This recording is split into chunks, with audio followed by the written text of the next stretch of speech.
2019 में हैदराबाद में एक वेटनरी डॉक्टर के साथ 4 लोगों ने रेप किया और फिर हत्या कर वहीं छोड़ दिया।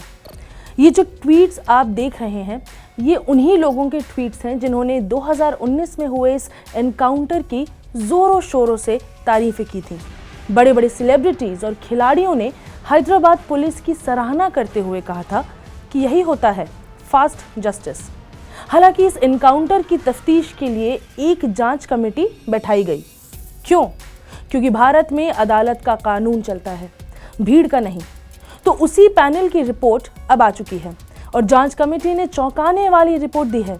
सुप्रीम कोर्ट की ओर से बनाई गई जांच कमीशन ने पुलिस की पूरी कहानी को मनगढ़ंत बताते हुए एनकाउंटर को फर्जी करार दिया है। जी हाँ, इसके साथ ही जांच कमीशन ने अपनी रिपोर्ट में एनकाउंटर में शामिल सभी 10 पुलिसकर्मियों पर हत्या का मुकदमा चलाने की सिफारिश की है। कमीशन ने कहा कि पुलिसकर्मियों ने जानबूझकर गोली चलाई थी।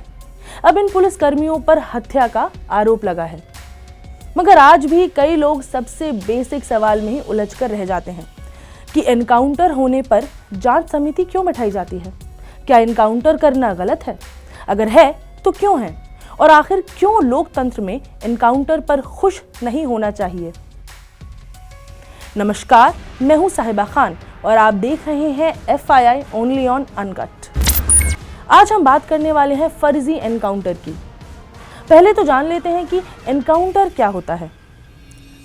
भारत में एनकाउंटर शब्द इस्तेमाल 20वीं सदी में शुरू हुआ, जब सेल्फ डिफेंस यानी कि आत्मरक्षा को कारण बता करके पुलिस या आर्मी मुजरिमों और आरोपियों को मारने लगे। तब इस शब्द का इस्तेमाल सबसे पहले किया गया। केंद्रीय गृह राज्य मंत्री नित्यानंद राय ने खुद नेशनल ह्यूमन राइट्स कमीशन यानी कि NHRC यानी कि राष्ट्रीय मानव अधिकार आयोग का डेटा कोट करके लोकसभा में बताया था कि पिछले 5 वर्षों में देश में कुल 655 पुलिस एनकाउंटर हुए हैं, जिसमें छत्तीसगढ़ सबसे आगे रहा, जहां पर 191 मामलों के साथ सबसे अधिक ऐसे मामले दर्ज किए गए हैं। ये भी समझना होगा कि छत्तीसगढ़ में आए दिन पुलिस की माओवादियों के साथ मुठभेड़ होती रहती है। आगे डेटा में कहा गया कि एनकाउंटर में उत्तर प्रदेश दूसरे नंबर पर आता है, जहां पर 117 एनकाउंटर दर्ज किए गए। फिर असम, झारखंड, ओडिशा, जम्मू कश्मीर और महाराष्ट्र का नंबर आता है। तो अब हमें पता है कि एनकाउंटर क्या होता है और फिलहाल एनकाउंटर के देश में आंकड़े क्या हैं। कुछ मशहूर एनकाउंटर जो हम सभी को पता है वो है पहला 2004 में इशरत जहां का एनकाउंटर, जहां कहा गया था कि उसने तब के गुजरात CM नरेंद्र मोदी को मारने की साजिश रची है। फिर 2005 में सोहराबुद्दीन शेख और उसकी बीवी कौसर बी का एनकाउंटर। वजह, सोहराबुद्दीन शेख लश्कर-ए-तैयबा का हिस्सा था, ये कहना था पुलिस वालों का।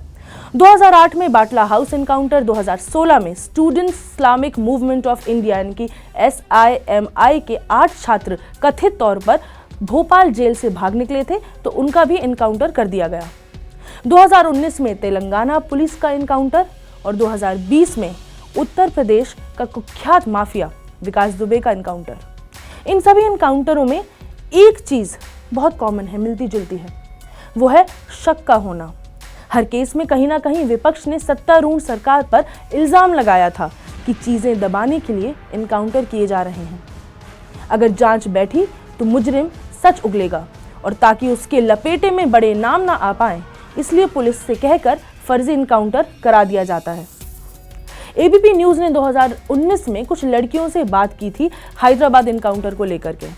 आइए वो देखते हैं। मैं बस इतना कहना चाहूंगी, क्योंकि वो जेल से भागे या जो भी है वो भाग, इसलिए उनका एनकाउंटर हुआ है। मगर हमारी मांगे जो CP मैम ने मांगे रखी हैं वो पूरी नहीं हुई है, क्योंकि कुछ कल्प्रिट्स को मारना सॉल्यूशन नहीं है। बात ये है कि जितनी भी निर्भयाएं, जितनी भी दामिनी केसेस हैं, उनका क्या सॉल्यूशन? उनका एक जो पुलिस ने आज काम किया है और रेप के आरोपी भाग रहे थे, पुलिस ने एनकाउंटर किया, क्या लग रहा है आपको? इस घटना के बारे में आप कैसे सोच रही हैं? मुझे लगता है कि बहुत सारी चीजें जब देश में हो रही होती हैं और हम एक बड़े कानून की मांग करते हैं, कुछ नहीं दिखता है तो छोटी सी चीज भी हो जाती है तो वो हमारे लिए बहुत हो जाती है। कुछ नहीं से बेहतर है कि एटलीस्ट कुछ हो रहा है, एटलीस्ट एनकाउंटर हुआ तो लोगों को मैसेज गया कि नहीं वो गलत है। All India Progressive Women's Association की सचिव कविता कृष्णन कहती हैं, यानी कि Hyderabad encounter not justice but ploy to shut down demand for justice and dignity for women and accountability from police, judiciary and governments. Hyderabad encounter के बाद जस्टिस मार्कंडे काटजू ने भी ट्वीट किया था कि इलाहाबाद हाई कोर्ट के जस्टिस A.N. मूला ने यहां तक कह दिया है कि पूरी जिम्मेदारी से मैं कहता हूं कि पूरे देश में एक भी कानून विहीन समूह नहीं है जिसका क्राइम रिकॉर्ड भारतीय पुलिस बल के क्राइम रिकॉर्ड्स के आसपास भी आता हो। मगर जब इनकाउंटर पर इतना बवाल होता है तो इनकाउंटर होता क्यों है और कौन इसे वैधता प्रदान करता है? हमने बात की दिल्ली पुलिस में पूर्व joint commissioner of police SBS त्यागी साहब से, जो खुद सिस्टम का हिस्सा रह चुके हैं। जानते हैं इनकाउंटर पर उनका क्या मानना है। क्यों बैठती है इनकाउंटर पर कमेटी? क्या इनकाउंटर करना गलत है? क्या इस पे अगर थोड़ी सी आप चर्चा करें। देखिए, इनकाउंटर के लिए भी हमारे देश में कानून है, इनकाउंटर के लिए भी हमारे देश में तमाम न्यायिक व्यवस्था है। जो इनकाउंटर का मतलब होता है किसी का जान लेना, किसी की जान लेना, और जान लेने का मतलब होता है जो पुलिस को किसी का जान लेने का अधिकार किसी विशेष परिस्थिति में होता है। क्या वो विशेष परिस्थिति थी जिसमें उस आदमी की जान गई? चाहे कानून में वो आदमी बेशक पुलिस की नज़रों में, किसी की नज़रों में बहुत बड़ा शातिर क्रिमिनल भी हो, तो क्या पुलिस के पास ऐसी स्थिति थी जिसमें कि उसकी जान लेने के अलावा पुलिस को कोई और रास्ता नहीं था? कई मतलब बैडमिंटन चैंपियन से लेकर के साउथ इंडिया के कई बड़े कलाकारों ने, यहाँ तक कि ऋषि कपूर जैसे लोगों ने, बड़े लोगों ने, अनुपम खेर साहब ने भी ट्वीट किए थे कि मतलब बधाई हो तेलंगाना पुलिस, आपने इतना बड़ा काम किया, आपने इनकाउंटर किया। जिन लोगों ने उसकी तारीफ की, आज वो कमेटी ने कह दिया जो वहाँ का वो इनकाउंटर, जिस तेलंगाना की बात कर रहे हैं, जिस किसी इनकाउंटर की बात कर रहे हैं, उसमें न्यायिक प्रक्रिया का पालन नहीं है। क्या आज वो लोग पब्लिकली माफी मांगेंगे? उन्होंने पब्लिकली माफी नहीं मांगी है, उन्होंने तारीफ की है, पुल बरसाए हैं। मैं बहुत जवाबदेही के साथ कहना चाहूँगा, हम लोग हिंदुस्तान में बहुत सारे लोग हैं, उनको कहते दूसरे का घर जल रहा है, हमें क्या फर्क पड़ता है। इनसेंसिटिव है, कंपैशन नहीं है, उनके मन में करुणा नहीं है, उनके मन में दया भाव नहीं है। और दूसरी चीज, जब तक उनका घर नहीं जलता है तब तक तो कहावत है ना, मेरा क्या जाता है। कसाब जैसे आतंकवादी को भी, जिसने तमाम वीडियो रिकॉर्डिंग है, लोगों को मारा, गोलियां चलाई, उसको भी उसका भी इनकाउंटर नहीं हुआ था। उसको भी पूरी कानूनी प्रक्रिया से ही उसको सजा मिली, उसको फांसी की सजा मिली, सारे ऑप्शंस उसको उपलब्ध थे। उनको लगता है, लोगों को लगता है कि ये इंसाफ है और हमें बहुत जल्दी चाहिए, क्योंकि इंसाफ में देरी लगती है, क्योंकि भारत में इतने केसेस हैं, कम कोर्ट्स हैं। तो वो साइकी जो है वो कहाँ से आ रही है? वो साइकी आ रही है वो साइकी हमारे दोहरे चरित्र से आ रही है। क्यों नहीं हम लोग अपनी न्यायपालिका से, क्यों नहीं हम अपने विधायिका से, लेजिस्लेटिव जो हम लोग की असेंबली है, क्यों नहीं हमने अपने जो हमारे कानून बनाने वाले हैं, कानून, उनसे हम लोग क्यों नहीं मांग कर सकते हैं जो इस न्यायिक प्रक्रिया में और सुधार कीजिए। हमारे पास तो तमाम बहुत ज्ञानी और विद्वान लोग हैं। एक इनकाउंटर कर देने में, एक फेक इनकाउंटर कर देने में, तो उसमें क्या दिक्कतें आ सकती हैं समाज के लिए, हमारे लिए, आपके लिए, सभी के लिए? देखिए, तब तो नॉर्म बन गया, तो फिर तो जो सबसे अधिक ताकतवर होगा वो इनकाउंटर भी, वो आपको, हमको, किसी को गोली भी मार देगा और उसका कुछ नहीं बिगड़ेगा। या जो आदमी जो कोई पुलिस अधिकारी जो सत्ता में लोग बैठे हैं, चाहे पुलिस अधिकारी हो, किसी स्तर के लोग हों, तो कानूनी प्रक्रिया का कोई मतलब नहीं, का जिसका मन जिसके ऊपर बस चलेगा वहाँ गोली चलवा देंगे, उसको ट्रक के नीचे को चलवा देंगे, उसको मरवा देंगे। सर, एक फेक इनकाउंटर करने के पीछे क्या वजहें हो सकती हैं?